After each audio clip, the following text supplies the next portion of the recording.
We teach students of a digital society. Asking students to put their phones away, or worse, taking their phones away, can backfire. The trick, my friends, is to motivate them to want to put their phones away. Be proactive. What are we doing to get them to want to put their phones down? Today I am sharing 3 of my favorite— actually not. In this video, I originally intended on sharing 3 top strategies with you. Thank gosh I did my favorite one first. Please, if you are in need of a low prep, stress-free, free cell phone management strategy, check this out, give it a shot. I haven't looked back. Back to the show. Hi friends, if you're new here, I'm Alexa Borota and I teach high school English. For some context, I teach 11th graders, though I do get 10th, 11th, and 12th, and I've also taught 8 years in middle school ELA. Try telling a 16 to an 18-year-old to put their phones away. Go for it. If you're a risk taker, and if you don't value your life, I'm just kidding. I'd like to begin by noting that there is no magical hack to this. Any teacher who claims to have the cell phone management answer is a liar, because otherwise they'd be a millionaire. In all seriousness, you just can't control 100% of cell phone usage 100% of the time with 100% of your students. So you can just take that pressure off your back right off the bat. But that doesn't mean we avoid cell phone management altogether. There are strategies that we could put in place. Let's go. I notice a lot over the years that some of the luck we have with cell phone usage comes at a whole school level. If you have that in place, that's a really good start. But most teachers I talk to, there's a cell phone policy that no one really follows. I like games. Do you like games? Let's play a game, a point of view game. Take a moment and think about your favorite 1 to 2 apps on your phone. Got it? Good. Now imagine that you are somewhere you don't particularly want to be, you don't have a choice to be for 60 to 80 minutes. What would it take for you to not touch your phone? What would it take for you to not check those apps? What would it take for you to not check in with your friends or family members for those 60 to 80 minutes? Take that thought, put it into a bowl. But let's add one more ingredient: teenage hormones. You've got one heck of a delicate recipe right here. I think it's burning right now in my hands. I have experimented with so many different things over the years. Some stick, some don't, some depend on the maturity level of the class. 2 things are for certain: one size doesn't fit all, and reminders of the expectation are really important. These kids forget like that. They need a visual reminder. If you stick around to the end, I'm going to share why so many cell phone management strategies do not work. Maybe they work for a week, then they don't work anymore. I'm going to share why at the very end. Beginning, it's safe. I feel called to give you a little disclaimer. There's always going to be that 1 or 2 small group of students who— she's tripping. That's a whole other conversation. If you would like to be part of that conversation and hear how I deal with those particular students, please subscribe, because that's coming out in my next vlog. This vlog is not on behavior management. This strategy that you see up here,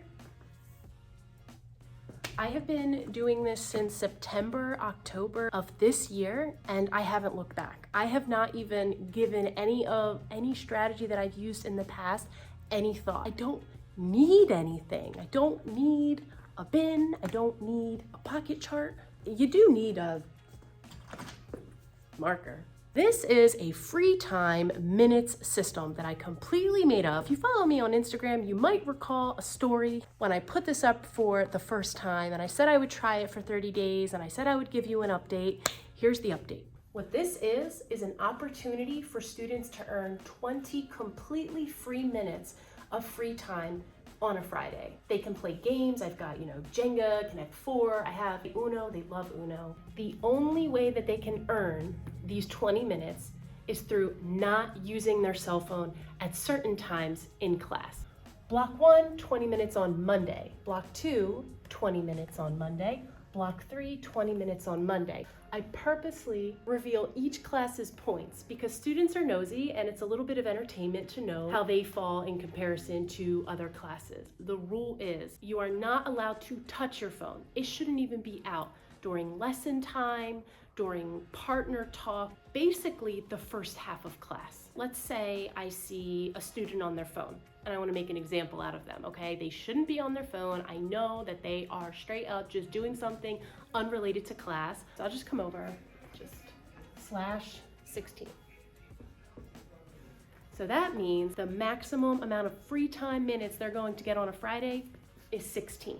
It can only go down, it cannot go up, it cannot be redeemed. It has been extremely effective. Sometimes I have to remind myself that this is even in existence because I don't have to ask students to put their cell phones away. I think they genuinely enjoy their 20 minutes of free time. It's a very visible reminder not to have their cell phones out in the beginning, especially when they see maybe slashes in time through another class. Every once in a while, I'll get a student go, "Oh, block 2 lost 3 minutes, ha ha ha." Another reason I think it's effective is I'm not hounding anyone. When I say hounding, I mean I'm not asking them to give their cell phone away. Another reason I think this works is because they know that the second half of class, they're allowed to have their cell phones out. They're super useful. They find information faster. There are certain apps that help them perform more productively in the room. I have a small handful of students who truly have a hard time functioning independently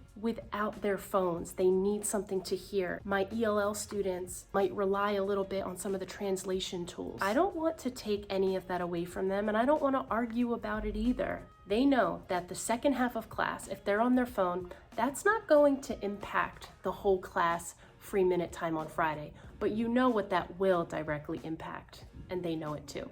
Their independent grades, their ability to perform well on a test or a quiz because they were or were not working. And that brings me to why so many strategies don't work, because been there, done that.